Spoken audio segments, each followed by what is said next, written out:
One of the most gruesome scenes I've ever experienced. Blood covered practically every surface in the home. There was clear evidence that the suspect had gone into the attic. There was blood in the attic. There was blood in the basement, blood in the sinks. There was blood in the refrigerator. Blood in the bathrooms and in the showers. And it covered practically the entire residence. Warning. The podcast you're about to listen to may contain graphic descriptions of violent assaults, murder, and adult language. Listener discretion is advised.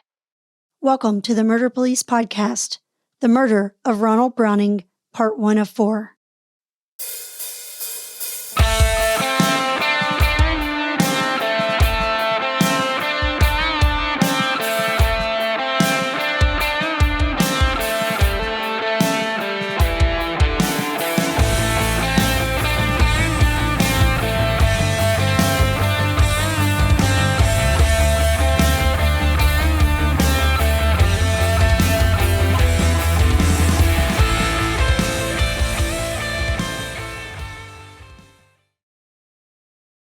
Welcome to the Murder Police Podcast. I am Wendy. And I'm David. Well, David, you went to Beckley, West Virginia and recorded another podcast without me. I did, and I'm sorry you weren't there, and my guests were very sorry you weren't there too. Well, I'm sure they were. Work called and, it just didn't work out, unfortunately, this time. But why don't you tell us a little bit about what we have here? I know it's a murder of a gentleman named Ronald Browning, and what can you tell me about that? It's a fascinating case. I know we say that about all of them, but this 4-part series is going to take the audience on a little bit of a ride with a couple of professional investigators from Beckley, West Virginia.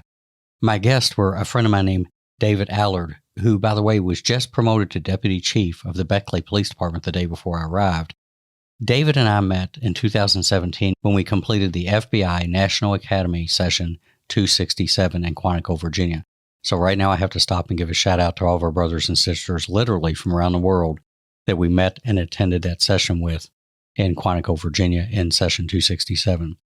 He was joined by his sergeant, Morgan Bragg, who runs the detective unit up there right now. And the case is going to be interesting in a lot of ways. I'm just going to hit the highlights. This crime scene that they went to, they both described it as one of the most gruesome that they'd ever seen based on the violence they saw. They also talked about how the case moved at a very fast pace. We've heard those before. But the suspect that ultimately identified was never on their radar and probably wasn't even a consideration when the case started. And also with the people that are listening are going to hear the importance of communication inside of a police department and with other police departments and the art of slowing down and listening to small things that you hear. And I'm going to leave it at that because there's some big clues and some things that glued this case together based on communication skills and people taking the time to listen. Okay, well, with that, let's dig into part 1 of 4 on the murder of Ronald Browning. Let's go. Well, welcome back to the Murder Police Podcast. I'm David, and today we've got some special guests. I'm actually in Beckley, West Virginia to interview 2 fine people on an interesting murder investigation that occurred here a few years back. First of all, a good friend of mine that I happened to meet at the FBI National Academy back in 2017, I believe. Yes. And just newly promoted yesterday to Deputy Chief of the Beckley Police Department, my friend Dave Allard. Dave, how are you doing? I'm doing great, Dave, and we're glad to have you here. Yeah, and I've been stoked about trying to get this one out. Wendy is sorry she couldn't make it. It kills her not to be on these, and it kills me not to have her with us on these twos because she brings so much more to them. So we also have Morgan Bragg, a detective with the Beckley Police Department. How are you doing, Morgan? I'm doing very well. I appreciate you being here today. Dave, tell me a little bit about you, your career, hobbies, interests, anything that would help the audience get to know you a little bit better. Well, I was born and raised here in West Virginia. From an early age, I knew that I wanted to go into the Air Force, follow my grandfather's career. So, I never had an interest in law enforcement. I go straight from high school into the Air Force. During that time period, I started to have some friends that I graduated with. I would come in on weekends. They were policemen here in Beckley and Sophia, some of the smaller surrounding areas. And then my aunt started dating an FBI agent, and they ended up getting married. So I got exposed to it really at that point, and I would come home and do ride-alongs. And, really from that point, I was hooked. I knew this was a career that I wanted to do. I finished my enlistment with the Air Force. I get hired with Newport News Sheriff's Department in Newport News, Virginia. I worked there for a year. pretty much in the jail the entire time. Apply here in 2002. As luck would have it, my grandmother sees the posting in the newspaper, sends it to me. My wife and I come back here, take the test, ultimately get hired. I've been here 20 years now, and as you said yesterday, I just got promoted to deputy chief. I've had a very blessed career. Over the past 17 years, I've been in the detective bureau. The past 5 years, I've led our detective bureau as the chief of detectives. Morgan's the assistant chief of detectives. I've also been a full-time task force officer with the FBI on the Joint Terrorism Task Force during the past 4 years. So really, without having his leadership and while I'm away, it was 3 days a week, I was working in Charleston, West Virginia with the FBI. Morgan was handling the day-to-day operations of the detective bureau. And then I really never saw this promotion coming to something. I was getting ready to retire, thinking of retiring in just a few weeks, actually. And then this was brought to me a couple months ago, and I really couldn't pass it up. I mean, I love this department. I love this city. I love the people here. I've been our public information officer for probably the last 5 years. So I've done all the media interviews, all of our news releases, Facebook page, things like that. And I just really want to continue and hopefully keep our department on a positive note going forward. Nice. And congratulations again, for Thank sure. you. I mean, that's exciting news. And we were talking before we started recording about how many times in this business somebody will set their sights on leaving and an opportunity will knock at the last minute and change your trajectory, which that's just one of the many things about this whole business and this career that just keeps you moving. Yesterday's the first time I've had a uniform on in many years. I think I haven't been assigned to uniform patrol for over 17 years. My children had never seen me. I have 3 children. I've been married for 23 years. Like you with Wendy, I've married way up. Yep. My wife, Stephanie, we have 3 children, and 13, 10, and 8, and they never see me in uniform. So, it's been a big change for everyone. I'll bet it has. Well, Morgan, I didn't realize until just now that you were the deputy chief of investigations. Congratulations on that. I appreciate that, yes. Tell us a little bit about your career path, like Dave just did. Similar to Dave, I'm a local resident of the area. I've been here my entire life. I spent a good deal of time preparing for law enforcement. Unlike Dave, that was something I always wanted to do. That was always my interest. It was not my parents' interest, and they did not really support that initially. They wanted me to go to college, and one of the things that they really pushed, they had a book publishing company. And one of the things, the subject matter that they covered was unsolved murder cases in the state of West Virginia. So I was kind of exposed to the law enforcement side, the investigative side from that, and that's what really piqued my interest. Kind of the deal that we made is go to college, get your bachelor's degree, and then we won't hold you back. If that's still what you want to do, then they'll support me. And they've been extremely supportive ever since that time. I've been with the Beckley Police Department 14 years now. 3 of those were on patrol. I did a period of time as a domestic violence officer in a combined role with the Detective Bureau. And the last several years, I've been the assistant chief of our bureau, where I handle kind of the day-to-day investigative side of things. Well, I'm going to start with you, and I'll pitch it back to Dave a little bit. Specifically with investigations, what do you think the things are that draw you to that, to spend that much time in that assignment? Well, there again, I would have to say probably my exposure through my parents, having written these books on unsolved murders and cases. I was reviewing case files at 10 years old and looking at these homicide cases and so forth. There were times when we would get a phone call at our personal residence, and it would be an inmate calling to speak to my dad from a homicide case that he was looking at.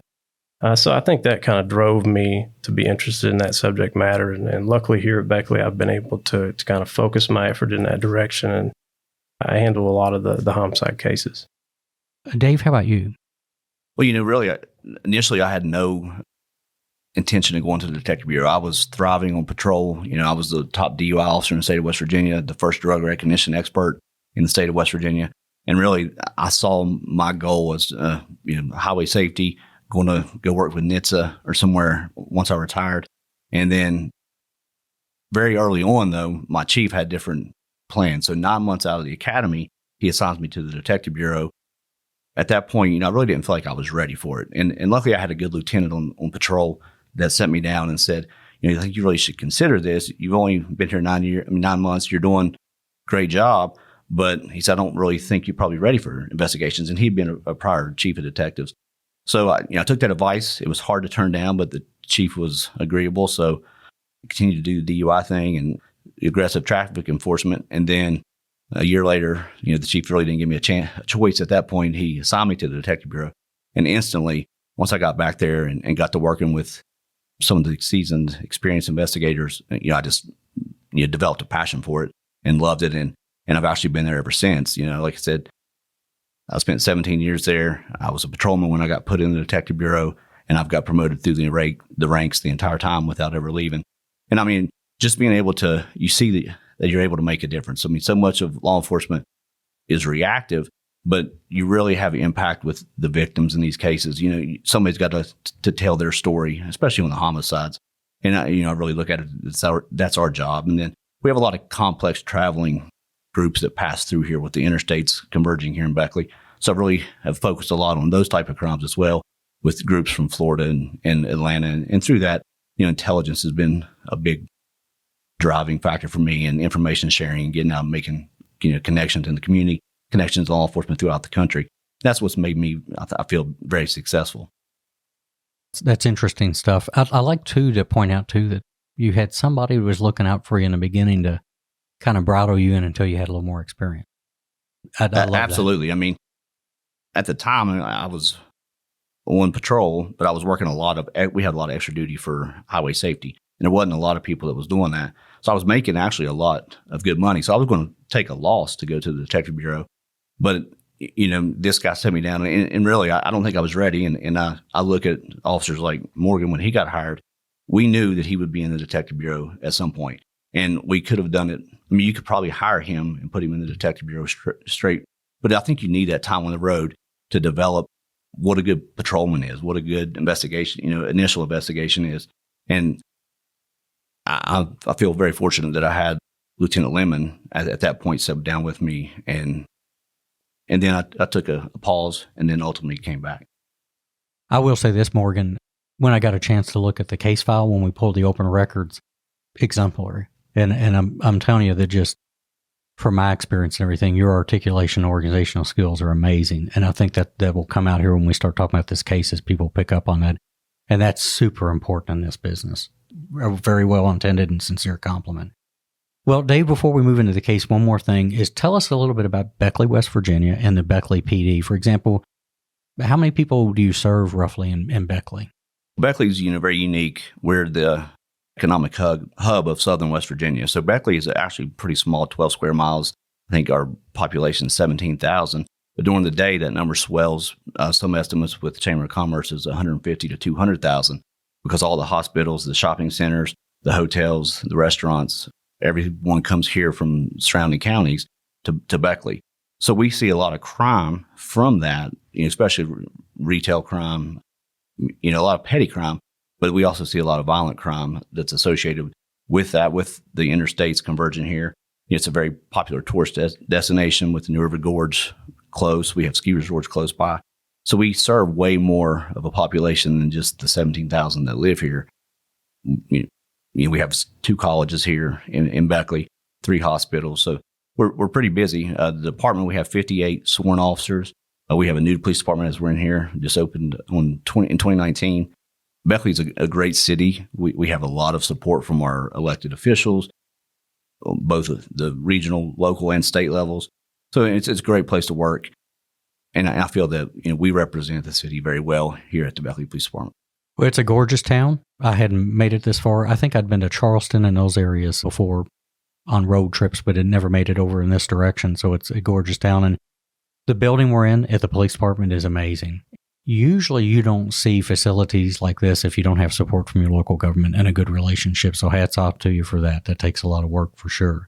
Real quick, what would be a general thing about this murder? What sticks out with you all that makes this maybe unique? I would have to say the uncommon suspect in this case is what really stood out to us. I think when you hear the details of this case, you're going to form an opinion as to what you would expect to see as a suspect, and it's going to be completely off. And what we determined was the suspect was really out of character for this person, and it didn't fit the normal demographics of what we would expect to see somebody that would perpetuate this crime. Looking forward to hearing those details, and I think the listeners will too, for sure. So Well, let's start. Like the basic stuff, when, where, and specifically how you got involved, how both of you got involved in this investigation. Well, back in 2015, it was February 7th. We received a call. It was about 5:30 p.m. Our detective bureau was called to the scene of a homicide. We responded to a residence on Odessa Avenue, which is a very sparsely populated area. There's not a lot of residences there. There's just 2 or 3 houses on the street. We responded there, and what we discovered is that a 69-year-old man had been bludgeoned to death. And we immediately secured that scene, began to do a walk through the house, the residence, to see what we could determine. And we just discovered one of the most gruesome scenes I've ever experienced. Blood covered practically every surface in the home. There was clear evidence that the suspect had gone into the attic. There was blood in the attic. There was blood in the basement, blood in the sinks, blood in the bathrooms and in the showers. And it covered practically the entire residence. Now, when we were able to locate the victim in the living room of the residence, we determined that he had suffered some extraordinary trauma to his head and face. And what it appeared is that there was a large amount of change and glass shards around him. And it appeared that he had been bludgeoned with a jar of change, is what we were able to determine at that point. Do you recall what brought him and that home into the attention of the police department to locate him there? We did. The initial responding officers were dispatched by our Raleigh County EOC. They had received a call from Rexanna Browning. She stated that she had been in a family reunion earlier in the day, had responded back home, and discovered her husband in that state. And his name was? Ronald Browning. Ronald Browning. My recollection, she had left that morning. She was the last. His wife was the last one to see him. She had left, I think, at 8:30 and went to a family reunion. Returned home. She had thought that it was odd throughout the day that she hadn't heard from him. But when she returns home and discovers this, and they call, I remember the call. The initial officer actually told me that he thought that it was a gunshot wound. There was no clear indication at that point to him, the initial officer, as to what had happened. And, I'll never forget the time that Morgan and I walked through that house. We've, here in the Beckley, we've worked primarily every major crime that's happened, especially every murder. And like he said, it was definitely the worst scene I've ever seen, the most amount of blood I've ever seen. And, there was blood in the refrigerator. There was blood. There was clothes in the washing machine. There was so much about this scene that didn't make sense. Initially, when we get there, the front door is unlocked. I believe later, we can get into interviews, but later the wife told us that when she returned home, the front door was open. In our initial walkthrough around the exterior of the house, there was a garage, kind of a garage door that led into the basement. That door was ajar, and there was blood on the lock of that. We could see blood outside of the house. So initially, it was a very chaotic scene. The way our department worked at that time, I was a sergeant then. We were the initial responding officers. He was assigned as the lead investigator. We had a couple other investigators with us, and traditionally we had handled our own crime scene processing. We didn't have a separate unit that did that. Normally we would take 2 detectives. They would be stuck on the scene. Then the other 2, the assigned and we would then begin the investigation and the interviews.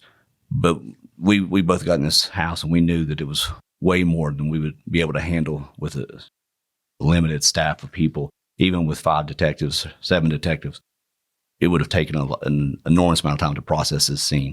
So at that point, we made the decision to call the Washington State Police Crime Scene Response Team to come out. And I think, Morgan, you contacted Captain Mankins. That's correct, yeah. Yeah, that's what I was going to ask him, Beckley, how you all handle crime scene processing, especially as involved in that is. When you're talking, I'm thinking, boy, we're talking about stressed resources right off the bat. Do you have a typical arrangement with that organization? In my 20 years, we've used them twice. We used them in a murder in 2004, and then we used them in this case. And since then, this case really changed the way we go forward. Morgan leads our crime scene response team now. We've cross-trained patrol officers and other personnel in the department, kind of like the FBI's evidence response team. Now when we have a crime scene, we have dedicated people that have additional training they respond out. They have no investigative responsibility in that case other than the crime scene itself. And that frees up all the detectives to begin to process and work the case. And they probably enjoy that, I bet. Oh, anytime you can get officers involved and then give them additional training. You know, we've sent them to various schools throughout the country, various disciplines. We allow them to specialize. And it's all been under Morgan's direction. You know, he's led that. We conduct training with local colleges to do some mock scenes. And then he conducts training with them on a monthly basis to keep up on it. You're training future detectives and giving them practical experience. That's actually excellent. Absolutely. Yeah. That's a good thing, because I know from where I came from, we were specialized maybe to a fault like that. If you don't give people the opportunity to get their 2 cents in and get their hands dirty with it, no pun intended on this case, obviously, is if you don't give them a chance, it's hard for them to engage in the whole process. And back home, it was real common for a lot of people on patrol to really feel like that they didn't have a pivotal role in it. And in actuality, those first responding officers really carry the foundation of everything that starts from there. They certainly do. But that's good. You're cultivating your new detective stock on a regular basis. That's pretty cool stuff. So you get to the scene, you call in and everything, and you get the assistance. And who was it again that assisted with the crime scene processing? It was the West Virginia State Police crime response team Gotcha. that responded to the scene. And then where do we go from there? At that point, we wanted to speak to Miss Browning, of course. She was still on scene. We asked that she come to our local office so that we could speak with her. One of the things that we noticed immediately is that there was an element of what we would consider to be overkill involved in this case. The injuries were so severe, the scene was so disheveled and ransacked and so forth that it seemed like someone had really gone out of their way, which is obviously, I'm sure you're aware, is more typical in interpersonal crimes, something where someone has a connection to this person and a reason for this kind of level of violence. I wouldn't want to say that she was necessarily a suspect, but she was a person of interest to us that we wanted to find out what she knew and if she could account for who may want to do this kind of violence to her 69-year-old husband. So we brought her in and we interviewed her. We were able to clear her pretty quickly. We spoke to her. I would say that she was in such a state of shock that her demeanor was uncommon. It's not what we would typically expect. She was pretty stoic, I would say. So that was a little off-putting, but we certainly understood that with the traumatic scene that she had been through and had experienced. So based on her statement that she had been at this, we confirmed the details of her being at a reunion prior in the day. And like I said, we cleared her pretty quick. She provided limited information as to people who would want to do this. There was a contractor that had been involved in a kind of a dispute at the home that they weren't happy with the work and he wasn't happy with the pay and some sort of thing like that. Nothing that would arise to a level that would cause somebody to do this. Feel comfortable you cleared her quickly, right? It was pretty early on, yeah. Absolutely. And then sorry, Dave, there were some things in the scene as well that really didn't make sense to us. And I think there's a couple questions or a couple answers she provided that gave some clarification. Like there was near the victim's body was a gallon of milk. And the milk, clearly had been drank and there was blood on the milk. And she had told us she had actually purchased that the night prior and that the victim doesn't drink milk at all. So, that was very unusual to us. And then the contractor dispute, that was something. And then she also mentioned some family issues with, she'd only been married to him for a year and a half. And our victim has a very low risk level. He's a 70-year-old or 69-year-old man, a pastor of a church, no criminal history, no drug use, nothing that would indicate that he would succumb to a type of crime of this in his own home. So we did feel pretty quickly that she was not involved, but we also had some other family members that were brought to our attention. Actually, while we were on scene prior to, I think, interviewing, a granddaughter showed up and she was adamant that she wanted to get inside. She was concerned about getting money that she thought would be hers. And I think Rexanna also mentioned to us about possibly a suspect of the granddaughter, or the granddaughter's boyfriend. Hey, there's more to the story, so go download the next episode like the true crime fan that you are. The Murder Police podcast is hosted by Wendy and David Lyons and was created to honor the lives of crime victims so their names are never forgotten. It is produced, recorded, and edited by David Lyons. The Murder Police podcast can be found on your favorite Apple or Android podcast platform, as well as at murderpolicepodcast.com, where you will find show notes, transcripts, information about the presenters, and much, much more. We are also on Facebook, Instagram, and YouTube, which is closed captions for those that are hearing impaired. Just search for the Murder Police podcast and you will find us. If you've enjoyed this podcast, please subscribe for more and give us 5 stars and a written review on Apple Podcasts or wherever you download your podcast from. Make sure to subscribe to the Murder Police podcast and set your player to automatically download new episodes so you get the new ones as soon as they drop. And please tell your friends. Lock it down, Judy. At that point, your mind's going all kinds of different directions. You've got to, because you do not expect a 19-year-old girl to be involved in this incident. I mean, I would not, walking into that house, that is not who I would have expected to be involved here. I know I was thinking, why was she at this house? Had he done something to her? Had she been, there's a lot of things that were at play here that really piqued our interest. Warning. The podcast you're about to listen to may contain graphic descriptions of violent assaults, murder, and adult language. Listener discretion is advised. Welcome to the Murder Police Podcast, The Murder of Ronald Browning, Part 2 of 4.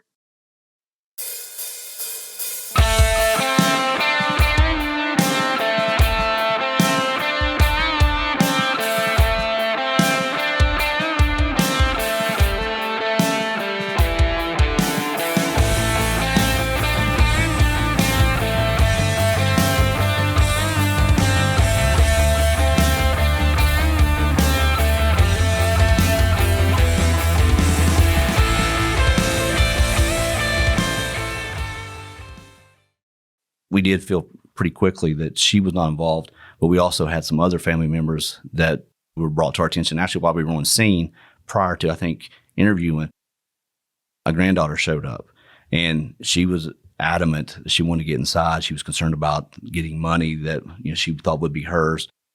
And I think Rexanna also mentioned to us about possibly a suspect of the granddaughter, the granddaughter's boyfriend. Interesting. I think for the listeners, what they're probably catching on in these investigations too is that victimology, right? Assessing risk factors, because that's going to direct you. And then for the investigator is working close and central to that victim and working your way out. And then what you hit on, and I really like, is I've always said is that when you get people you're looking at, to me it was always, you got to get them in or get them out. Because if they linger, it just gets in the way. And that's why I came back and asked one more time on that, because that's super critical to try to take somebody out of the picture if they don't belong so you can move on. Not always easy, but it's a And I think deal. that's one thing that we've learned and we've did well in this case is we kept an open mind. I mean, we went into it looking for what suspect fit this type of crime and why this would happen to the victim, but we didn't let the belief that it most likely be a family member or would be someone close to the victim. We kept an open mind of that. And ultimately, I don't know that we would have ever picked this suspect out, had we not continued to just, not focus on one person, not get blindsided. And we kept an open mind and were able to ultimately find out who was responsible. Yeah, to me, that whole scene would make you stay open-minded. I mean, a gallon of milk that's been drunk with blood on it and all that. I mean, I'm sitting there, a furrow on my brow, listening. It's just bizarre. Well, there's things like there was a milk and magnesia bottle in the bathroom that clearly had been drank. There was clothing, like I mentioned, in the wash machine that, after speaking with Miss Browning, did not belong to her and was not in the wash machine prior. And as he described, I mean, the pull-down attic access was down. You could see where someone had clearly went up there and laid. There was blood upstairs. There was furniture turned over in other bedrooms. So it appeared to us that someone had searched this residence and had spent a considerable amount of time in the residence. Yeah, were things open, drawers opened, clothing disheveled out of them and stuff like that to that degree? Was it ransacked? Oh, absolutely. There was closets gone through. Every drawer in the house practically had been gone through. A couple other things of note, one of the things that we determined pretty early on is that the majority of this blood was not actually the victim's. The scene related to violence to the victim was pretty limited in that living room. So we were pretty confident that our suspect was injured, and not only injured, but injured pretty severely. Arterial or something that was spurting. I mean, there was lots of blood and spatter throughout the house. Appeared to us from previous cases that we had that most likely it was some type of injury, and as the heart beats, it just continues. And it was all over the house, the ceilings. I mean, the amount of blood is really hard to comprehend without seeing it. Unreal. So they start processing the scene. You've eliminated the wife. And then the granddaughter shows up and wants in the house and is really interested about material things in the wake of this, right? Is that something that gets your eyebrow to go up when you hear that? Oh, absolutely. And I actually spoke to her in front of the residents, and she was pretty set that she wanted to get in that house, particularly to a safe that was in the basement. She didn't really specify what items she was after, but it was that she wanted to secure these before it became arguable between she and this new wife.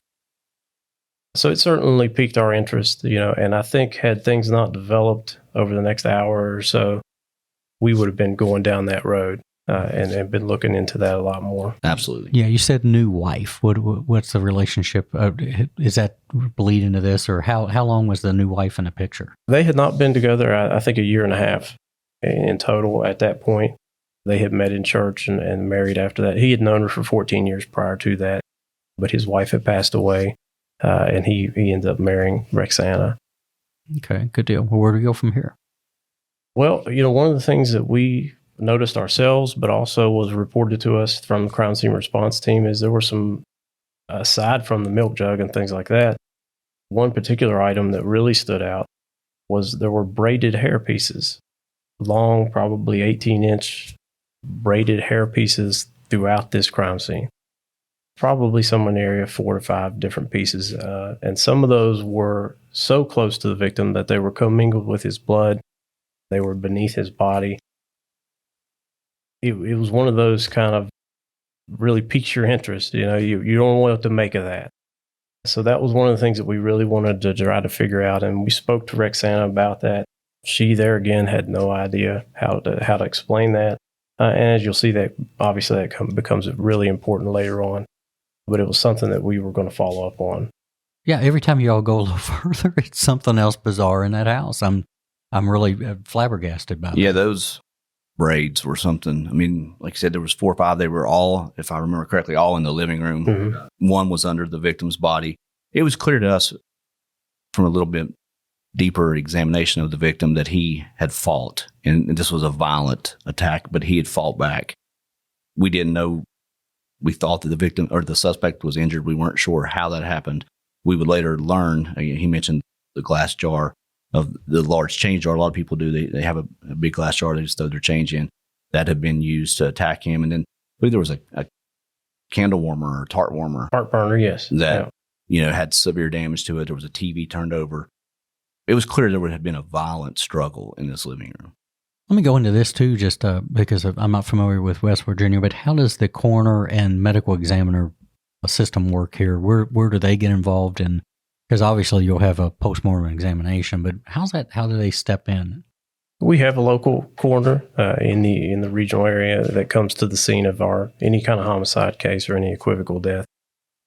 That's typically someone that's appointed by the medical examiner's office. They received additional training, and they kind of get that first impression from the scene, and then they relay that information to our medical examiner's office, and all of our homicide victims are transported to Charleston for further examination. Interesting. So unlike in Kentucky coroners are elected, but they still get fantastic training.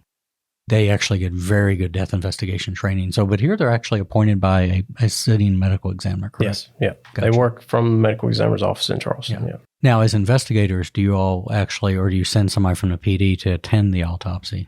Yes. Yeah, we typically, the lead investigator is typically responsible for attending the autopsy when necessary. Did you attend to that one? I did, yes. Okay, good deal. And was that like how many days after? It was the following day, yeah. And that's where you started getting more information about putting together what the fact that, for example, I guess it ruled out a gunshot, correct? Yeah, we learned a few things from that particular autopsy that really stood out to us. There again, as David stated, you could tell there had been extreme level of violence involved here. the bludgeoning had reached a level that it actually fractured his skull. There were pieces of the skull missing. The portions of his brains were exposed. And also we found some injuries that we were a little surprised. When they took his shirt off, he had some bad injuries to his rib area. And we didn't know the significance of that at that point. We later found out some information that explained that. But you could tell that he had been through a horrible, horrible attack. I believe he had some broken ribs. He did, yes. And then there was signs of manual strangulation and I believe ligature strangulation as well.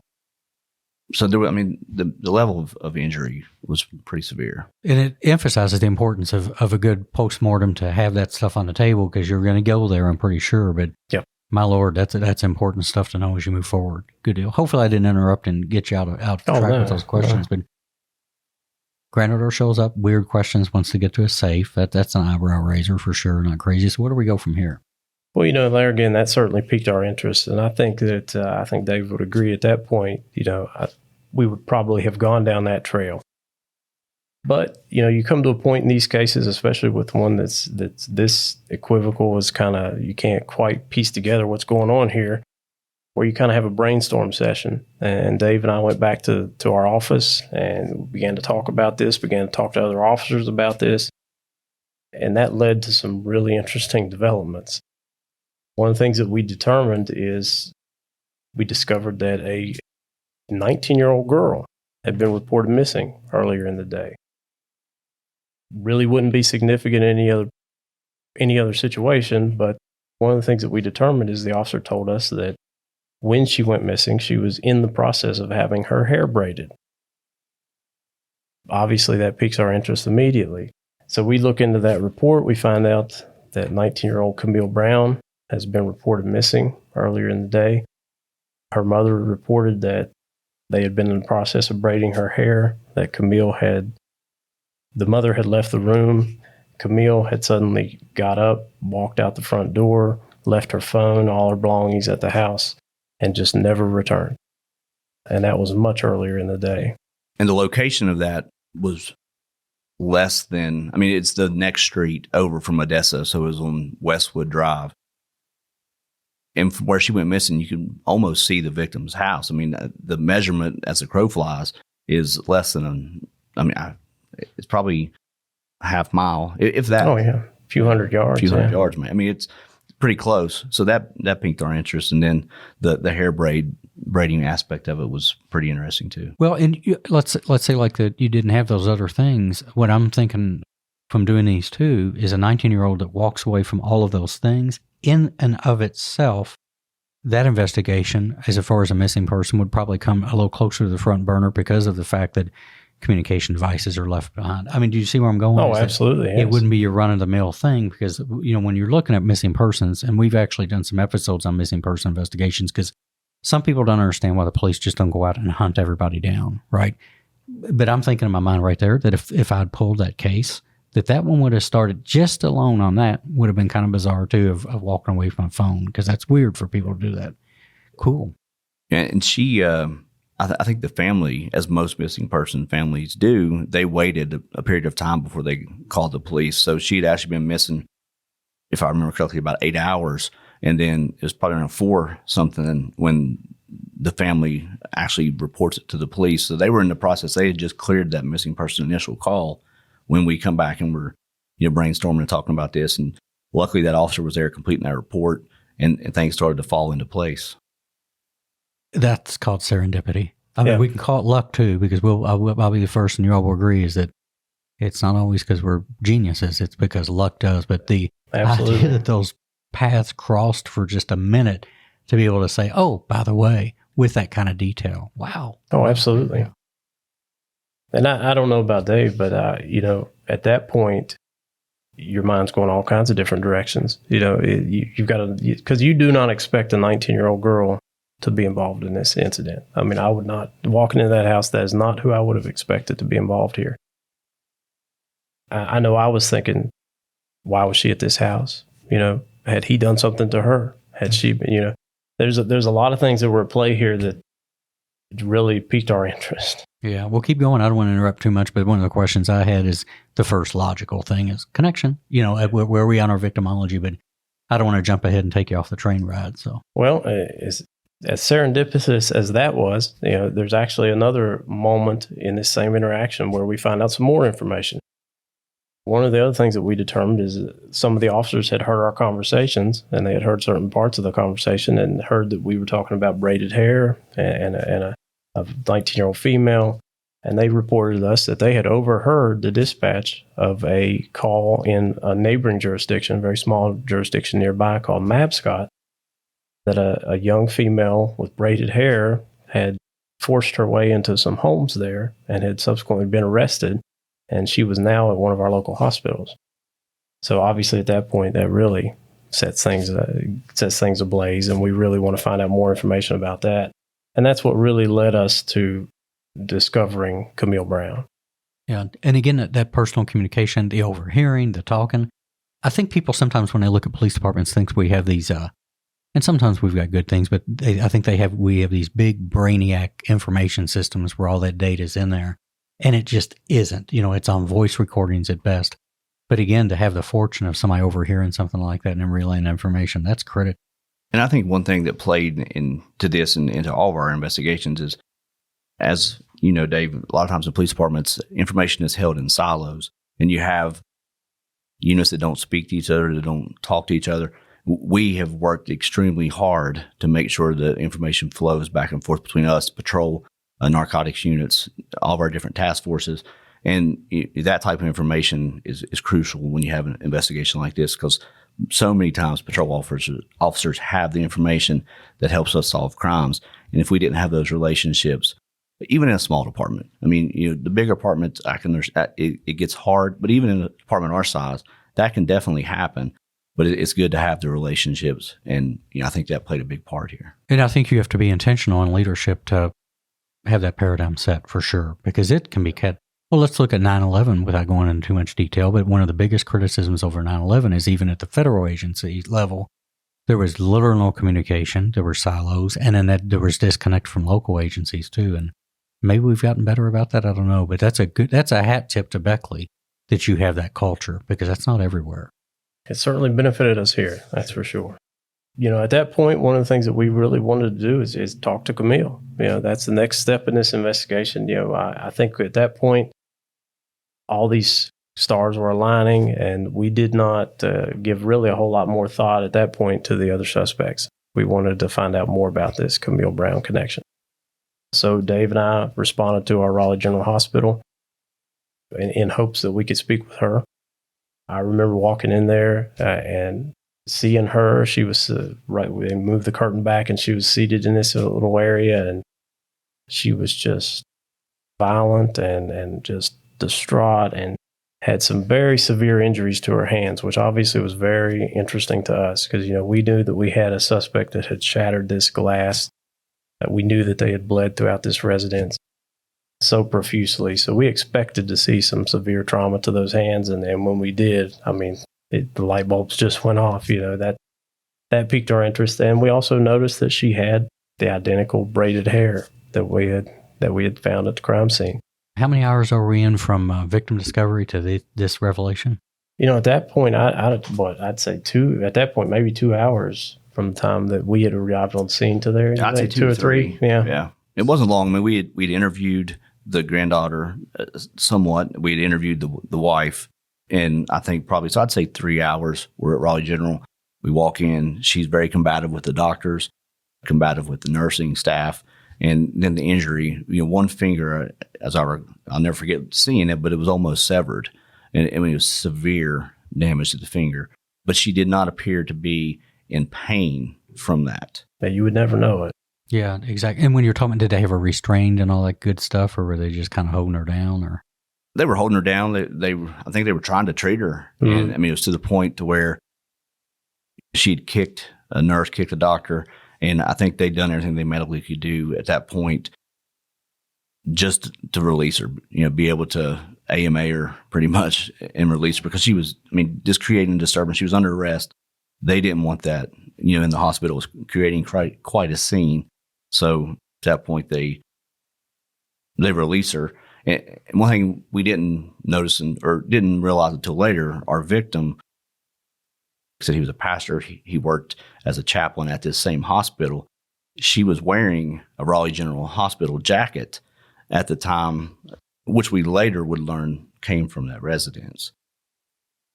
At that point, I don't think we knew the relevance of the jacket, but she had a Raleigh General jacket on when we get there. The Mapscott police officers are with her. Then ultimately they go to transport her to the jail once she was cleared from the hospital. Stars aligning. I think you said it best. Yeah, go ahead, Dan. This is great. Well, procedurally, it was an interesting situation. It was a little unique for us because, we want to talk to Camille, but she's also been involved in these crimes in Mapscott. She's their prisoner. They were fairly new officers, young guys. One of them, I think it was his first day, actually. The other had been there, I think, a matter of months.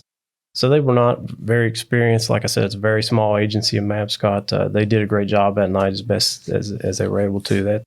But it's usually a 3-man department. So we wanted to help. That was probably our biggest part. We just want to help. We obviously want to talk to her at some point, but right now we're not worried about that. We're not going to try to talk to her because we also don't want to delay her presentment to a magistrate or anything of that sort. So we just asked them, kind of pled with them, let us help you. At that point, she was removed from the hospital. The hospital did not want to treat her any longer. She, like he has said, she had actually kicked one of the doctors. He didn't want to treat her anymore. So we knew with the extensive injuries that she had to her hands that it was not likely that she was going to get accepted to our local jail. But it's a process that has to be attempted. So Mapscott PD was going to transport her to the jail. As we removed her from the hospital, brought her to the parking lot, she went crazy and became extraordinarily violent. We had to wrestle her. We had to hold her down. And what probably the more disturbing part of that is, at this point in time, her family has been made aware that Camille's been brought to the hospital. They don't know the details. They know that she's been involved in something in Mapscott and that the police have her in custody and that she's been brought to the hospital. They certainly don't know about the crime that we're investigating. So they all come to the hospital. And just like any family would do with a missing person, they are now being reunited with Camille. And here we are holding her down, wrestling her, fighting her in the middle of this parking lot. It was a horrible situation. The crowd surrounded us. We had people trying to interject and be involved, and we're trying to keep them back. And we're trying to get her into a cruiser to get her out to the jail. It was a very chaotic scene. I think we call that a hot mess. Absolutely. Yeah, that'd be. Yeah. Something else you hit on that listeners don't understand, the challenge in policing is when you have somebody that's injured, is jails for the right reasons don't want to take custody of them unless it's been treated completely. And we understand that completely. Still, that was funny when you said that was the next challenge that you knew what the end was going to be. But holy moly, with the family descending on you at the hospital. Well, we know what's that like anyway. If you have a shooting victim and the family comes, and that's a colossal mess in and of itself, and then you've got them on your back. Crazy. Well, and I think this was unique because you're looking at it from their perspective, and they're looking, our daughter's been missing, and now Absolutely. She's found, and you police officers are holding her down, and there's violence happening here. And so they had every right to be upset. Amen. At that point, we wanted to get her into a cruiser. Mapscott Police Department pulled a cruiser nearby. They opened the door, and I looked in, and they did not have a partition. And we were not excited about that prospect because, like I said, she was extraordinarily violent. We did not anticipate that going well. So we asked them, allow us to get you a car, Beckley PD cruiser with a partition. Let us transport her for you. And they agreed to that. So what we did is we ended up having an officer pull in there. We loaded her in the cruiser, took her out to the jail, and got her inside. And as you might expect, like I said earlier, the jail observed those injuries, and they said, no way. It's not gonna accept custody of somebody with those severe injuries without further treatment. So, I would say this is where it probably got one of the more chaotic parts of our evening. Me and Dave here were, we wanted to help him again. Now, at this point, our cruiser has already left. This partitioned cruiser is already gone. So Mapscott PD, we said, let us get him get them back out here. We'll get you a cruiser." And they didn't want that. They said, "She's our prisoner. Let's get her to a different hospital for treatment." So we said, "Well, at the very minimum, let us follow you. We'll follow you out there. Let's just make sure everything's safe." Now, as we leave the jail, pulling down this little stretch, a little hillside to leave to get on Airport Road there, and we just see this cruiser in front of us just wildly dart across the road, almost into the oncoming lane, almost over the hillside. And we're thinking, what in the world has just happened? Hey, you know there's more to the story, so go download the next episode like the true crime fan that you are. The Murder Police podcast is hosted by Wendy and David Lyons and was created to honor the lives of crime victims so their names are never forgotten. It is produced, recorded, and edited by David Lyons. The Murder Police podcast can be found on your favorite Apple or Android podcast platform, as well as at murderpolicepodcast.com, where you will find show notes, transcripts, information about the presenters, and much, much more. We are also on Facebook, Instagram, and YouTube, which is closed captions for those that are hearing impaired. Just search for the Murder Police Podcast and you will find us. If you've enjoyed this podcast, please subscribe for more and give us 5 stars and a written review on Apple Podcast or wherever you download your podcast from. Make sure to subscribe to the Murder Police Podcast and set your player to automatically download new episodes so you get the new ones as soon as they drop. And please tell your friends. Lock it down, Judy. She had accosted a 93-year-old man. He had opened the door. She forced her way into the residence, began to choke him violently, started to take things off of his bookshelf, was going to... Now, he, luckily, a neighbor had pulled up out front, had honked the horn, as he customarily did. This victim had indicated or suggested to her that that was a police officer, and for whatever, that spooked her, and she ran from the residence and ran away. Warning. The podcast you're about to listen to may contain graphic descriptions of violent assaults, murder, and adult language. Listener discretion is advised. Welcome to the Murder Police Podcast, The Murder of Ronald Browning, Part 3 of 4.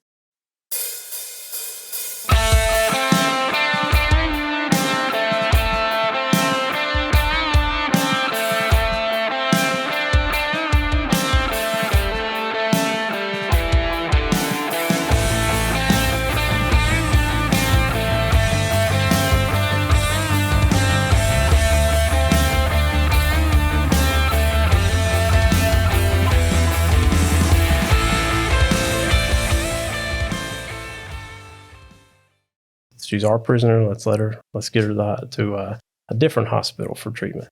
So we said, well, at the very minimum, let us follow you. We'll follow you out there. Let's just make sure everything's safe.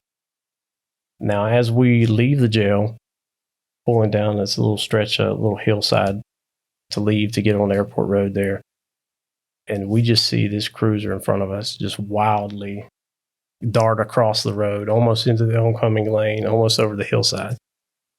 And we're thinking, what in the world has just happened? So we get out, we get up there, and we're talking to them. And at this point, we see everybody is coughing and gagging. And we talk to them, and what they've had to do is she became so combative that they had a pepper sprayer inside the vehicle. And there again, not a partitioned vehicle, so everybody gets a little bit of that. And as I'm sure you're aware, pepper spray is not enjoyable. So they were all really having a hard time at this point. But they pressed through. They wanted to get her out there. I think everybody just wanted to get her treated and get her somewhere else other than with us. Yes. So at that point, we said, well, if you're good, let's go. Let's just go. We'll follow you. You're good to drive. He said, no problem. So we start down the interstate, and we're going to take the exit and go to Beckley Appalachian Regional Hospital, who actually specializes in dealing people with that are combative. They have restraint systems and so forth to be able to handle that kind of situation. And as we're driving there, we missed the exit. Oh, we don't. But the officers transporting her missed the exit. Yeah, absolutely. So we were shocked. We're behind this vehicle expecting it to take this exit, go to the hospital. It does not. So here we are. We're going down toward Princeton at that point, which is not where we want to be. So unfortunately, we didn't have direct communication between the cars. So we weren't able to say, hey, where are you headed? Because that's not where we're supposed to be. But we were able to contact them through our local EOC, our Emergency Operations Center. And they just, I guess in the ruckus, had missed that. So at one point, we're driving down the interstate, and they just suddenly pull off the side of the road and just come to a screeching halt. And we're thinking, oh, no. And we see one of the officers jump out, and he runs to the back door. He's trying to get in the back door, but he can't. So we're thinking the worst of the worst, at this point. As we approach the vehicle, I remember distinctly this guy opens the door, and he screams, her finger just fell off. Her finger just fell off. Oh, my. And she has gotten so combative at that point that she's actually leaned over the front. There again, not partitioned. So she's leaning over the front into the driver's floorboard. She's just going thrashing about and just everywhere. So luckily we were helping restrain her. At that point, we wanted to get her out of there, and then I said, we really need her in a partitioned car. So I said, we can provide that. Let's have an officer come out so that we can get her there safely. So we did. We had an officer come. We loaded her into this partitioned car. We wanted to get there quick. And at that point, she had just been so violent and so chaotic that we said, just run lights and sirens the whole way. Get us to Bar H Hospital. We'll follow you the whole way. Let's just get her in there, get her cleared, get her to the jail. So that's what we did. We took her out, lights and sirens all the way to Bar H, or Beckley Appalachian Regional. We got there. At that point, they don't really know what to expect either. So we they're trying to triage her. They want to get her, find out what's going on from the officers before they bring her in. So I spent some time with Camille at that point. I kind of stood at the car, didn't ask her any questions, didn't really have a lot of conversation, just tried to kind of calm her down and said, look, you've got some severe injuries. Your hands are obviously in really bad shape. Please let these people treat you, And at that point, she made some utterances. She made the statement that she had killed an old white man today. She made that statement to me. She had made a statement about God telling her to do it. There were some things that I documented throughout that process, but didn't question her further on. Procedurally, it wouldn't have really been appropriate at that time. So, we certainly documented the things that she said, but we kind of just let her talk. At that point, took her in the hospital. It took 5 or 6 staff and officers to hold her down. They were able to sedate her at that point, and they restrained her to a bed and so they could treat those hands. Interesting. And you used the word right, utterance. That's a big deal. When we're talking about statements from people and things like that and the procedural part of interviewing them, and that's the whole thing I was picking up on too, is that one of the vested interests you all had in being with her the whole time was the spontaneous utterance possibility, is you want to be in earshot. And Babscott could have done it. They could have testified to anything they'd heard and everything, but being that it was in your all's jurisdiction, it just shortens the path going in the court a little bit. But yeah, if somebody just spontaneously utters something, that's a lot different than anybody from the government asking a question. So absolutely. It became important later. That was one of those planets aligning, for sure. Good deal. And I don't recall at that point, or if it was later, that we began to talk to Mapscott officers about their incidents that led to them being called and them arresting her ultimately. But those were some pretty violent attacks that had taken place at a couple locations. And as the crow flies, it's not far from where this victim lives to Mapscott jurisdiction. It's literally hundreds of yards to Mapscott's jurisdiction from his house, and then not far to where these other victims were located. But I don't recall if it was at that point we at some point during the conversations with them, or if it was later that we did. Both. I know that we had talked to them at Raleigh General a good deal about how they had come upon this situation, how they had taken her into custody. What we learned from that is that she had actually forced herself into a couple residences in Mapscott. In the first one, she had accosted a 93-year-old man. He had opened the door. She forced her way into the residence, began to choke him violently, started to take things off of his bookshelf, was going to... Now, he, luckily, a neighbor had pulled up out front, had honked the horn, as he customarily did. This victim had indicated or suggested to her that was a police officer. And for whatever, that spooked her, and she ran from the residence and ran away. So Mabscott gets that call. They start investigating that. And as they're dealing with that situation, they receive another call that she has forced her way into another residence. And at this point, it's a male and a female who have children and a grandmother at the residence. And they state that this black female has forced her way into the home and that she will not leave, and that she's gotten violent, has shoved the grandmother. And they were requesting help at that point. And that's how Mabscott originally comes into contact with Camille. And that she was covered in blood. Yeah. That's one thing they were reporting, that she had injuries and was covered in blood, when they initially received those calls. Huge help from Mabscott then. Gigantic. Absolutely. I mean, all those efforts and relaying that important information and that early timeliness, that's really good of their part too. Oh, it's one of the neat things about this case is the way it kind of all came together, that they did their part, we did our part, Patrol did their part. It all kind of worked out in the end together. It was all very important. Good stuff. And so where do we go from there? We've got her at the hospital. They've sedated her and they're treating her, correct? Yeah. At that point now, we pretty much relinquished custody of her at that point. We took her out of our Beckley PD cruiser, and she's Mabscott's prisoner.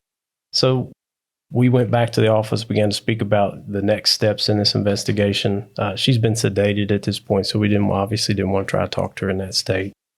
And also there are some procedural things there. We didn't want to delay her presentment to the magistrate and so forth for Mabscott charges.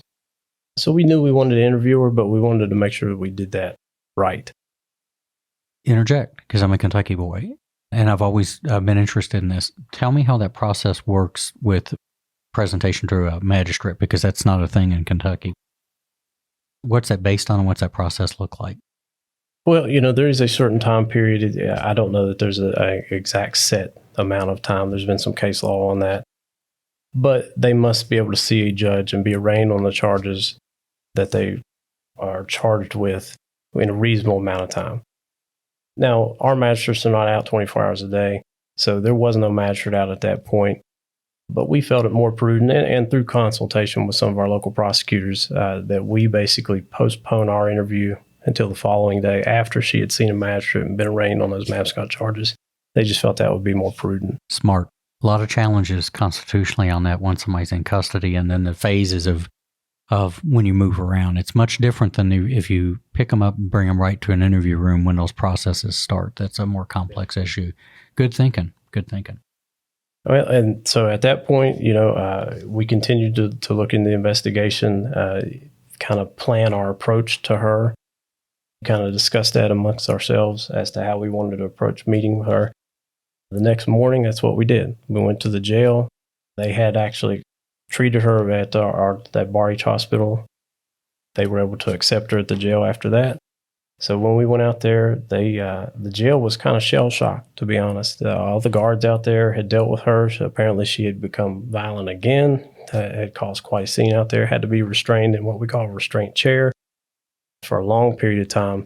And it actually got to the extent that they did something I've never witnessed them do before. She got so violent that they had to put her in a basket, kind of like a basket that you would lower into the canyon to bring out a victim, injury victim in that kind of situation. So they had to actually lay her into this basket and restrain her hands and legs. And that was something I know I'd never seen before. So they actually got her out for us, took us into this little interview room, kind of a video arraignment room is what they call that. And Dave and I began to interview her. I think also during the night after we left the hospital, we met with the state police crime scene team to they relinquished the scene back to us, done a final walkthrough with us, showed us, everything that they had learned from their investigation, the items they had collected. One thing that sticks out that I recall and remember was she had an earring missing, and then there was an earring found at the residence that matched that earring. And then after that, I think we always consult with our prosecutor's office during these types of events. We ended up getting search warrant. You typed search warrants for DNA, for nail scrapings, for hair samples to compare with the fabric of those braids. All the different items you would expect us to collect. So we drafted those, got the search warrant signed, and then we went to the jail while we're at the jail, I remember collecting all the different evidentiary things that we would need, scrapings of her fingernails, anything that we could use ultimately for evidence later, any types of trace evidence, pulled hair samples, things like that would connect her to that scene. And then the interview occurred right after that. That's a good stroke to be able to get scene information before you go in that box. Because you all have had cases too, and I've had cases, actually we produced and put one out where sometimes you have to run before you have a whole lot. That's your one shot, right? And you cross your fingers that you can uncover some things. But being armed with those details, that makes that interview have a higher potential of doing well. So that was good you had the opportunity to get a scene summary before you even went in. Oh, absolutely. Now, when you interviewed her, was she still in this basket, Gizmo? No, they had brought her out of that. They brought her into this video arraignment room. We actually had a little bit of trouble getting them to not restrain her. They had seen the worst parts of Camille. They had seen the way that she could act, so they were a little cautious. And we didn't really want her to be restrained for our interview purposes. So, we had to make that request a couple times. But finally, they did remove the cuffs, and we began to speak to her. And, to be honest, as far as interviews, and I know Dave and I have both done thousands of interviews, this was one where you just kind of had to turn it on and let her go. She remembered extraordinarily details that we would have never thought to ask her. And we just began to talk to her about this incident, and she really just told us things that we would have never even thought to ask. Well, run through that as best as you recall, because I'm just on the edge of my seat.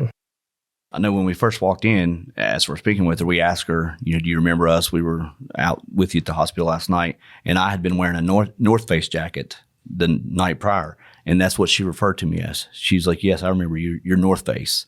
And I mean, it was just, the level of detail that she provided with some of the things was very eerie. Well, she was quite docile at that point. You're expecting, we had seen her fight and thrash and just wrestle with us all night. And at the time that we did the interview, she was actually pretty calm and spoke very, very feminine, very gentle. Now the details she gave obviously were not gentle in any fashion, but her demeanor was quite calm at that point, almost eerily calm, I would say. So we're asking her about this, and she tells us. And now some of the things that she said kind of stood out to us as odd. Obviously, she did remember leaving the house. Remembers jogging down the street. She says that forces. She didn't really describe as to what, but she would say the wind pushed me a certain direction, or I remember she said northwest. It pushed me northwest, and she said that it had led her down Odessa Avenue, and that she saw that residence and decided that she was thirsty. And she said that her first contact with Mr. Browning ever was knocking on his door and asking for a glass of water. She said he invited her in, gave her this glass of water, and she said that something told her to kill that man at that point. And she described having shoved him over backwards, and he fell in an area right in front of a TV stand with TV on it. Talked about the TV falling over, and she saw the jar of change, and she acknowledged having grabbed that jar of change and just bludgeoned him. She was very frustrated with him. One of the things that she kept talking about is that she was very upset that he would not die quick enough. So she kept doing things and trying to make him die. And she talked about there again, beating with the jar of change. She talked about trying to stab his eyes. She felt that would help him die quicker. So she stabbed his eyes with a tart burner, like a candle burner. One of the things that she didn't really get into that we determined from the medical examination is the ligature strangulation. At the scene, he did have a extension cord kind of laid across his neck. So we thought that was significant. One of the other things that she got into was she talked about getting very frustrated with him there again for not dying. She said it just took way too long. And she talks about, she kind of mocked him at one point. And she says that at that point he starts yelling for his dog, is how she describes it. And she says that he's yelling, Rex, Rex, Rex. And she thought he was calling a dog or another pet. And she was very annoyed by that. That's one of the things she illustrated to us. We knew at that point that Rex was his wife, Rexanna, and that he had been pleading for her, unfortunately. And that was just one of the most horrible facts about that interview. She just kind of mocked that. And she talked about, that's when we discovered why he had injuries to his ribs. She said there again that he was not dying fast enough, so she actually kicked him in the ribs, and it broke several of his ribs, caused some internal damage that we had seen during the autopsy. As far as explaining why, I don't know that I can tell you that. There was really not a whole lot of that interview that explained motive per se. She just very detailed. She had talked about things she had seen in the house. She brought up news clippings, little newspaper clippings that she had seen inside the residence. Just random facts and things that she had seen that we knew matched our crime scene. And one of the things that really stood out when the crime scene team processed the scene is they discovered that the suspect had actually spread gasoline throughout the lower level of the residence. They found the gas can was covered in blood, and they you could immediately smell the gas in the second floor or lower floor. So we knew that someone had done that, and obviously the assumption there is that they're trying to destroy the evidence, is what we would assume. And without our prompting, that's what she said. She said, I spread gas around there, and she said, I figured if I got caught, I better burn it up. So she talked about, we said, well, why didn't you? Because we determined she'd been in that house for hours. She talked about having taken a shower in his shower. She had placed her bloody clothes in his washing machine. Those were still there when the evidence team processed the scene. She spent a long time there. So we thought, well, why didn't you burn it? And one of the things that she talked about was in her, explorations of the house, she had actually lifted this furnace grate and accidentally stumbled into the basement, fell through the furnace grate and into the basement of the house. Now, she was not able, she said she would have burned it down. She had seen matches upstairs, but when she tried to re-enter the upper level, the basement door was locked. She couldn't get back up there. It was another one of those lucky things for us, lucky breaks, because we'd had a whole different scene if this had been burned up. So she couldn't get back upstairs. She said she would have if she could, but she couldn't get to the matches to do it. Did she ever go into detail about the milk or the milk of magnesia, or to explain going into the attic? She did. She didn't go into great detail about why she went into all these various areas, but she did talk about the milk. She had this, seemed to be almost an insatiable thirst. That's how this incident started. She wanted a glass of water from the gentleman. She talked about drinking the milk, trying to get satisfied from that. Another thing that we hadn't mentioned earlier is that the Mabscott police had mentioned that she had feces on her at one point when they were dealing with her, that she wanted to go to the bathroom and they were trying to keep her restrained, and she didn't make it in time, basically. Obviously that was odd to begin with, but one of the things that we determined from the crime scene and from talking to her is she had had a laxative, had drank this bottle of laxative because she saw that it said cherry flavored. And there again, that thirst, she drank the whole bottle. And we knew from the scene that that's what actually caused that. And the Mabscott, when she went to those houses, she was that same thirst. She kept asking for something to drink. At each house that she went to, that's one of the big things that she really wanted was something to drink. So she definitely had an unquenchable thirst, it seemed to me. She drank half a gallon of the milk. So when she falls in the basement and can't get back upstairs, what's her next move there? Does she? Well, that's, from our first arrival at the scene, we suspected that the assailant had left through a basement door. There was a basement door ajar down there. We talked to Rexanna and determined that door was never open. That was typically secured from the inside. From looking at that scene, there was blood on the latch where she had clearly left that way.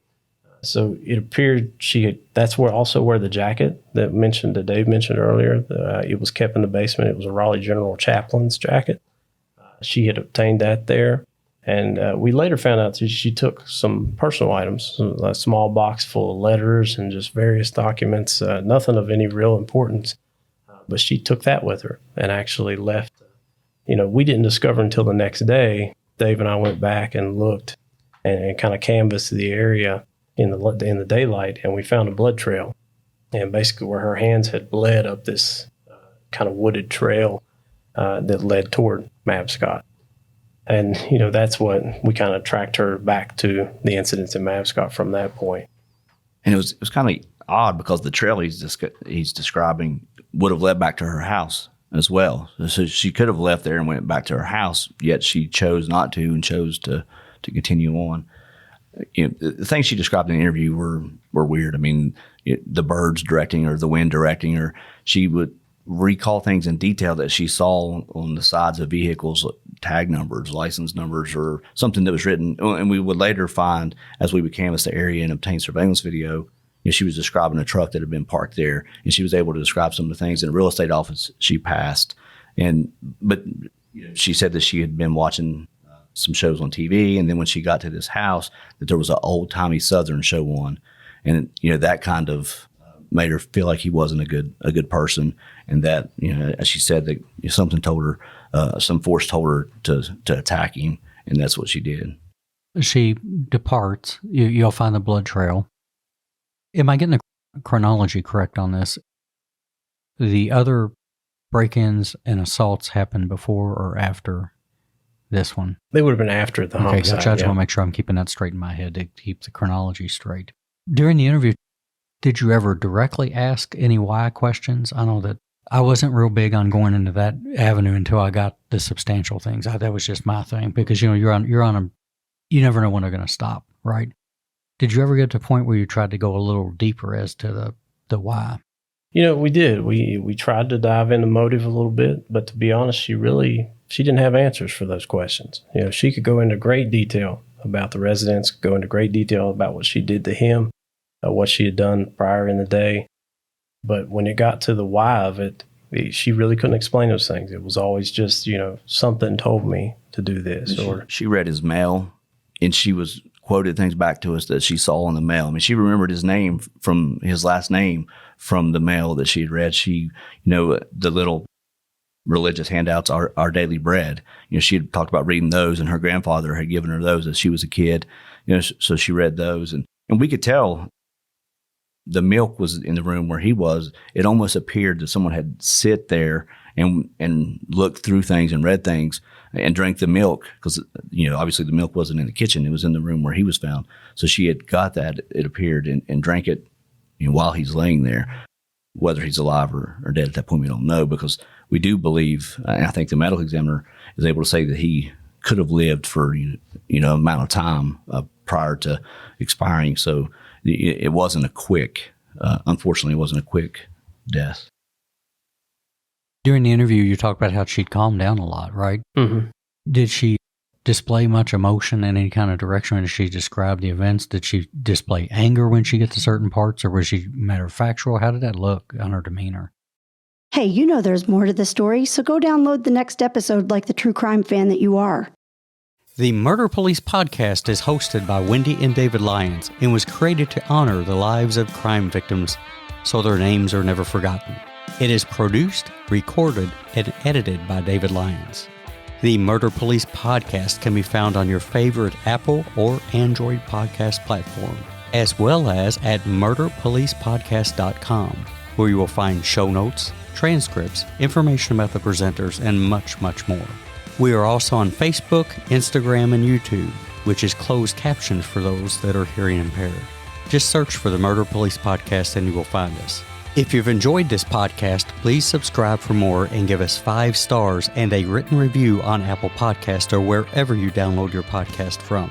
Make sure to subscribe to the Murder Police podcast and set your player to automatically download new episodes so you get the new ones as soon as they drop. And please tell your friends. Lock it down, Judy. There was some speculation. They had talked to an expert. The defense had talked to an expert that suggested that this was some sort of drug-induced psychosis that could be triggered by the marijuana usage. We felt that was a little outlandish in the fact that she had smoked marijuana like 30 hours prior to this incident. Warning. The podcast you're about to listen to may contain graphic descriptions of violent assaults, murder, and adult language. Listener discretion is advised. Welcome to the Murder Police Podcast. The Murder of Ronald Browning, Part 4 of 4.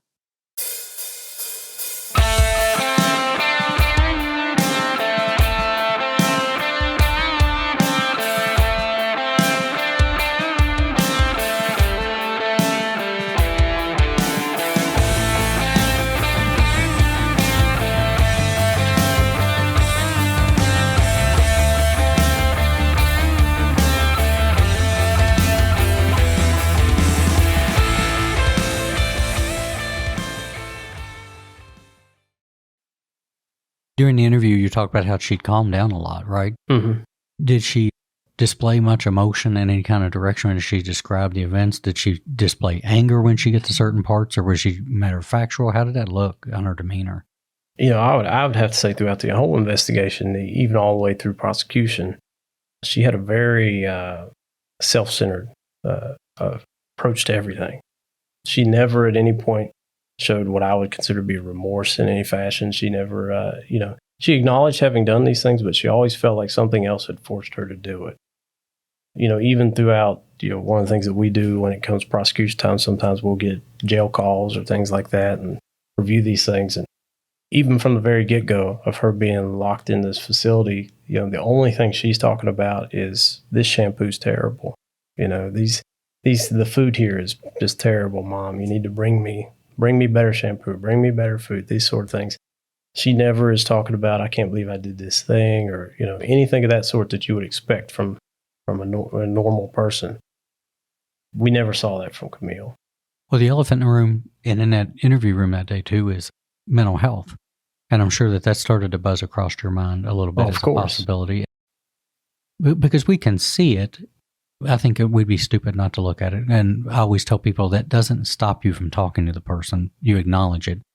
Probably you would be thinking about that, because we've seen that too. I mean, we've seen people feign mental health issues on violent crimes, right? And they're finally diagnosed as malingering, which is another fancy word for lying. But every now and then you find that. But definitely during the interview, we've all had experiences where you've got something that's like, there's something else, could be something else on board on this.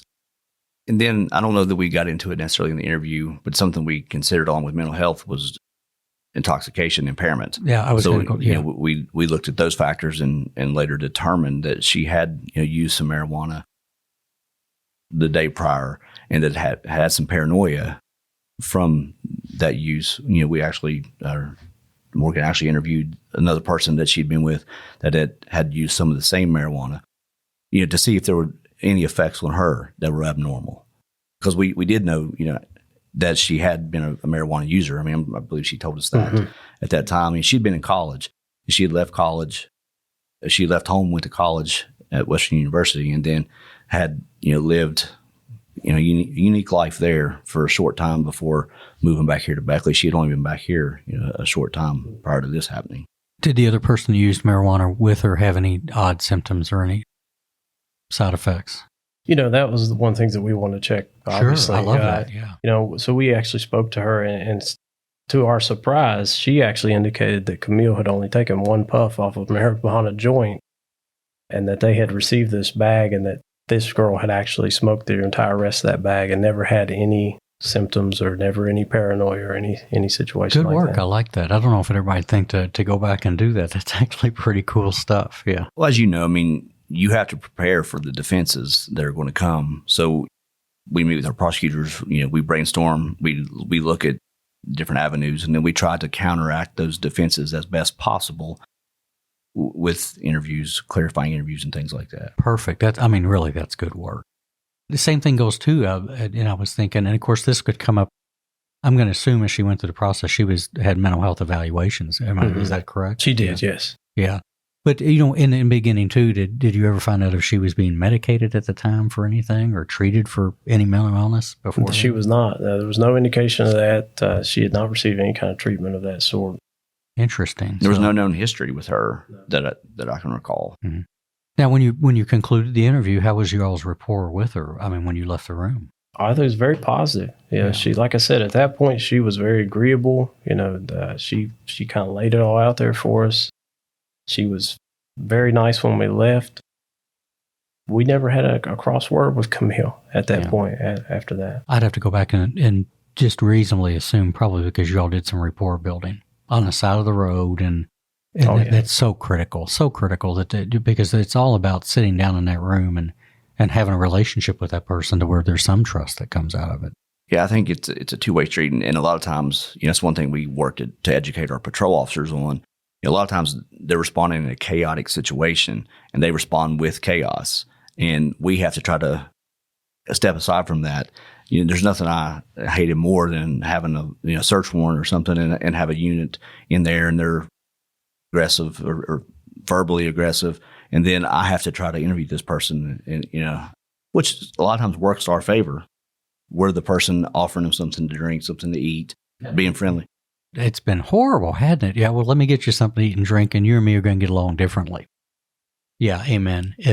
I'll say back in my PD, I was proud of them because I don't think that really ever happened. They got it. They could detach and stuff like that. I don't think I ever had an instance where they tried, but we have seen that before. There's no doubt about that in other places, maybe. So you complete, which I'd say is a good interview. I mean, obviously, especially when you get down to that point where somebody just starts talking, because that'll take you off guard. You go into some interviews and you're like, okay, here we go. That this is going to be a marathon. A real quick anecdotal about how that's different is I had a beating death one time, and when I finally identified a suspect, he did not speak English. So I had an interpreter in the room with me, and I remember talking to the interpreter. And this was a long time ago. He wasn't really formally into it, but we got through it. But I remember telling him, I'm going to do this. We're going to read this thing. I need you to read this is Miranda. I need you to be really verbatim. I had him, we did the whole thing. And I said, now listen, I'm going to get you something to drink. We may be in here for a while. We get in there and he interprets and reads him the Miranda. And the suspect, I can't understand what he's saying, but he makes a sign of the cross across his chest. And he says 2 or 3 things. And the guy looks over and he goes, yeah, he said he fucked him. Excuse my French, but and I said, what? And he goes, yeah, he said he hit him. And let me ask him. And anyway, he went right into it. And I'm like, I'm glad I told you we'd be in here a few hours, but you're grateful for those moments. And sometimes maybe it speaks to them a little bit. I think it's rare, that we sit down with someone who is immediately openly honest. Almost everyone tries to minimize. Even if they're telling you, even if they're confessing, they minimize so much. And they try to paint themselves, light most favorable. And, you have to pry it out and you have to confront them. I don't really feel like we had to do that with her. In hindsight, maybe we could have done even more, but it was such a bizarre interview, and just the way she just provided all the information and never, I never felt the remorse or anything to that nature, but it was definitely, she was just laying out what happened. I've always told people, don't ever confuse an admission or a confession with accountability or the truth. Sometimes it might happen, but you're right, Dave, it's rare. And part of the secret in getting in that room is making whatever they're going to tell you reasonable in their mind. I always said that I have to open a window and take them through that window, which means I might agree with things or you might agree with things that we don't agree with. But at some point, I think you're dealing with narcissism, right? And you have to paint that whole thing about what works for them in that moment, and that's the goal. So fantastic work on that. So you get what I'd say is a good interview. How do we move forward there on inbound for trial and things like that?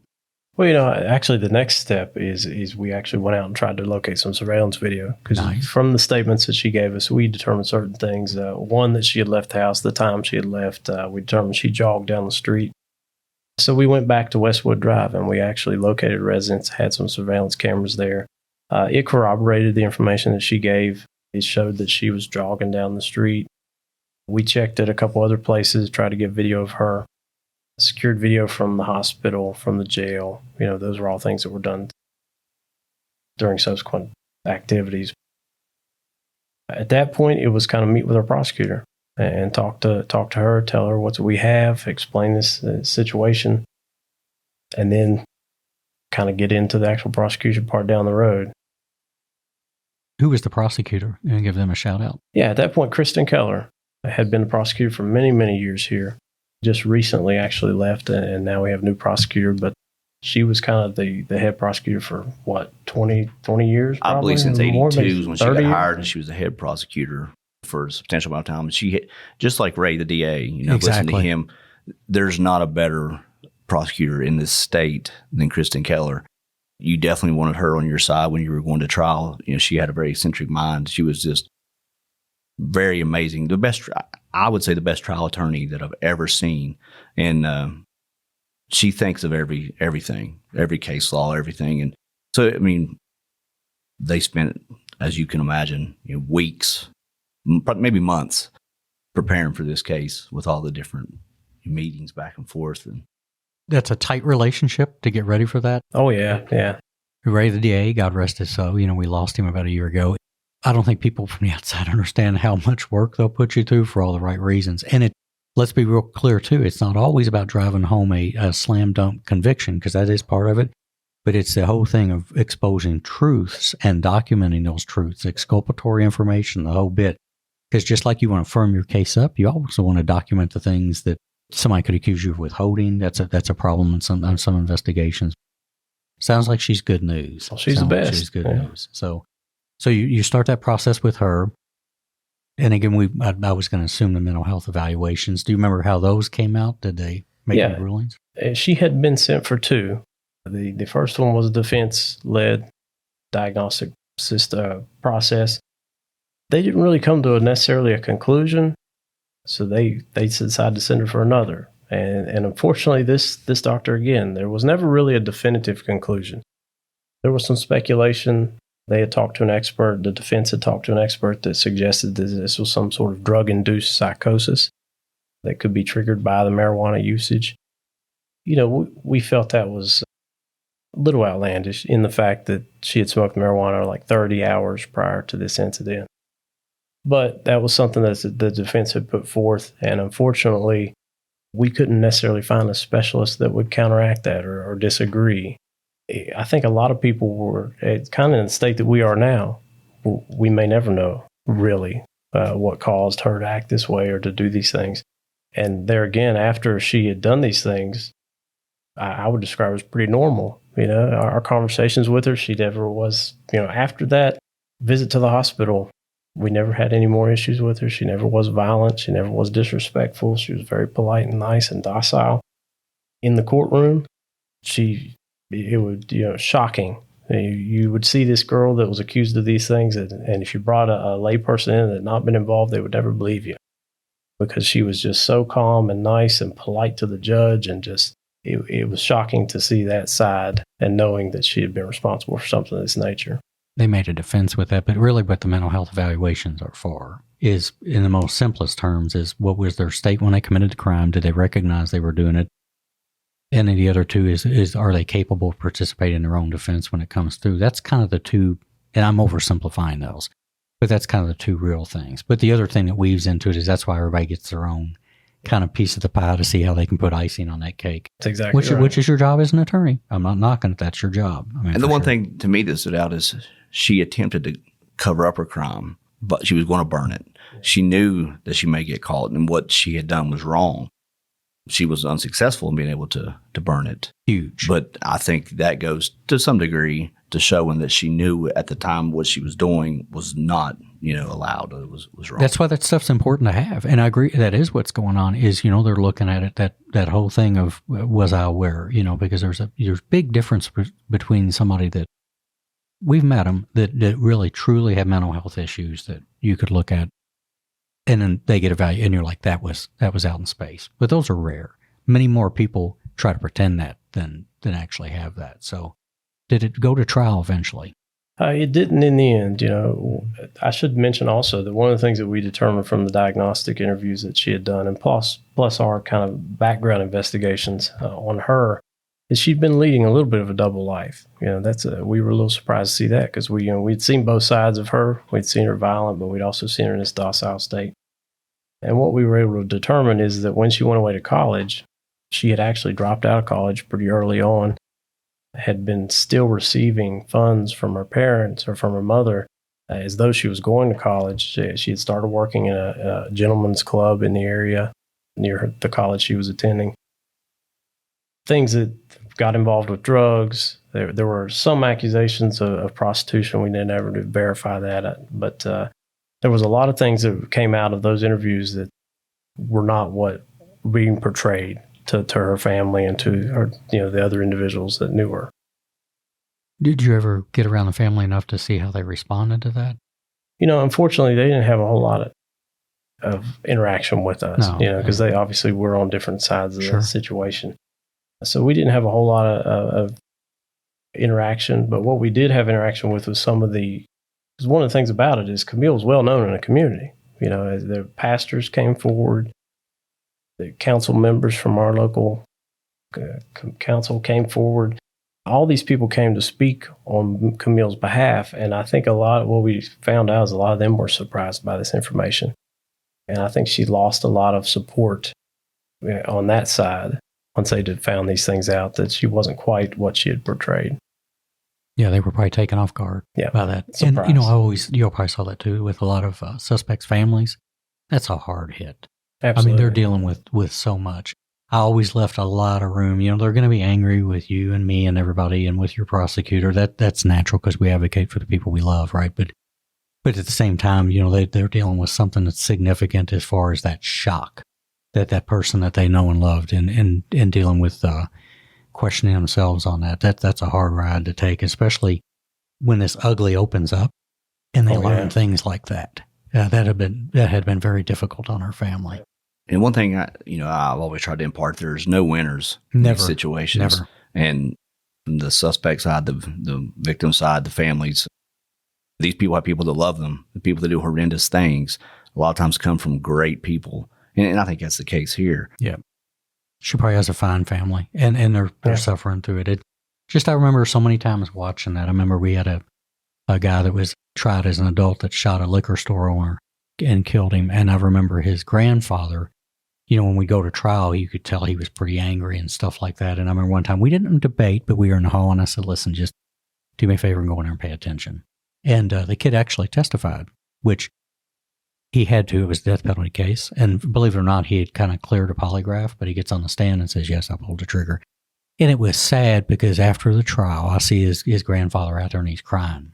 And he looks at me and he gives me a thumbs up. And it's like, I don't think people understand that even though we're in an antagonistic system, you to some degree, you get a rapport with those families because they know you care about them and they know you know that they're going through an awful circumstance. I think that's the key is the compassion and showing them that you understand where they're coming from. And in some of my best cases, I would say, or the best officer was that family member of the suspect, convincing them to do the right thing, or coming in and having a talk with them that led to them confessing after the fact. Yeah.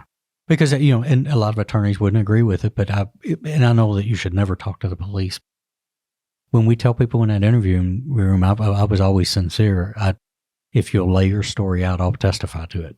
I think that juries look at people differently. They're not supposed to, but if you just sit there with your arms crossed and never talk to anybody, that's a different story. But that had been a shocker for Camille's family. Oh, no doubt. No doubt. So it ended up not going to trial? It did not. No, there were plea negotiations that went on for a long period of time. obviously with all the diagnostics testing that was involved and all the mental evaluations, it took a long time. She had hired a lawyer out of the Charleston area. It was one that worked pretty well with our prosecutor. In the end, those medical evaluations really became a problem, the mental evaluations, because we couldn't really have one final decision either way. And it led to some real risk to taking that case to prosecution, to trial. So what it ended up, they offered a plea to second-degree murder and also to 2 counts of burglary for going into the homes in Mabscott. And at the end of the day, that was the plea that Camille accepted. It was set up to be a 40-year sentence for the murder charge and then 2 1 to 5 sentences for the other charges. At sentencing, that judge did not accept agreed plea deals. He still kind of kept some leeway in that. So he actually reduced her sentence, and it was reduced to a 30-year sentence and 2 1 to 5s to run concurrent with that. Yeah, that's their prerogative. Any mention about mental health treatment or anything like that in that process? That's probably the frustrating part of this is that she's just locked up in a normal facility at this point in time. I don't know that she's receiving it. She may. I don't. To my knowledge, she's not receiving any specific. And I'm going on the assumption that if that was the case, I don't want to over-assume because we didn't get any, like you said, the diagnostics didn't show that. And of course, those negotiations are difficult because you're working with a victim and surviving victim's family. I mean, they've got to be taken into consideration in that too. So where's she housed? Right now, she's at a Lakin facility here in West Virginia. It's in the Lewisburg area, I believe. It's a medium security female facility. Well, thank both of you for letting me come to Beckley today, and thanks for the hospitality of the Beckley Police Department. We're in, a beautiful building and a great conference room to do this. Morgan, thank you for the detail and more so for the diligence in this, because again, this isn't all about just putting people in prison. It's about finding the truth. And to find the truth, you have to be detailed. So fantastic work. Very articulate story. I think you got all the details out that were just fascinating. I literally was on the edge of my seat listening to this every time you brought something up. So thank you very much for doing this. Well, thank you. I appreciate it. Hopefully, if we get other cases, I'd like to have you back. And then my friend Dave, Deputy Chief Allard, great to see you again. For people who don't know, the FBI National Academy is a 10-week, almost life-altering experience in Quantico that some of us get fortunate to go to. And 250 people from 26 countries? Am I close on that? 47 states. 47 states. Yeah. And for what it's worth, we all stay in touch on a social media app and everything. So fantastic seeing you. And great seeing you, and we appreciate you traveling here for this and telling Mr. Browning's story. Yeah, Mr. Browning and his family do. One of the things we like doing is offering them up for who they were. So they're known something that's just a crime victim or a number, because under national statistics, that's what they become. So thank you all again. Well, thank you. The Murder Police podcast is hosted by Wendy and David Lyons and was created to honor the lives of crime victims so their names are never forgotten. It is produced, recorded, and edited by David Lyons. The Murder Police podcast can be found on your favorite Apple or Android podcast platform, as well as at murderpolicepodcast.com, where you will find show notes, transcripts, information about the presenters, and much, much more. We are also on Facebook, Instagram, and YouTube, which is closed captions for those that are hearing impaired. Just search for the Murder Police Podcast and you will find us. If you've enjoyed this podcast, please subscribe for more and give us 5 stars and a written review on Apple Podcasts or wherever you download your podcast from. Make sure to subscribe to the Murder Police Podcast and set your player to automatically download new episodes so you get the new ones as soon as they drop. And please tell your friends. Lock it down, Judy.